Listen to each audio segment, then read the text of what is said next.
So a year ago, February 27th, the president created the My Brother's Keeper initiative. And it was a simple idea. How can we address these persistent opportunity gaps that boys and young men of color in this country face and make sure that every young person, no matter where you come from, no matter who your parents are, no matter what zip code you're born into, can reach their full potential? And so what we're doing is we're implementing a cradle to college and career strategy. We're laser focused on what works, so investing in evidence-based interventions, because y'all know everything that looks good ain't good. And so we've got to start putting our money and betting on the winners where we know there's going to be success.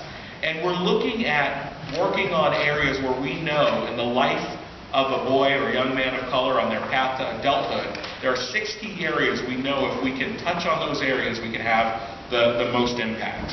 And so, you know, those areas are everything, as some of the stats I mentioned: entering school ready to learn, reading at grade level by 3rd grade, graduating from high school, ready for college and career, completing post-secondary education, successfully entering the workforce and reducing violence and providing a second chance.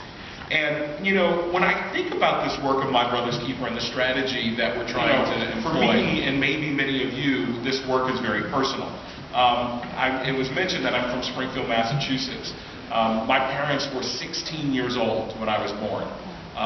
Teen parents, single mom, grew up in a pretty rough neighborhood in Springfield, Massachusetts. Grew up really poor. Didn't know how poor I was until a little bit later. Grew up really poor, and in poor black neighborhoods with all of the challenges that are faced in those neighborhoods.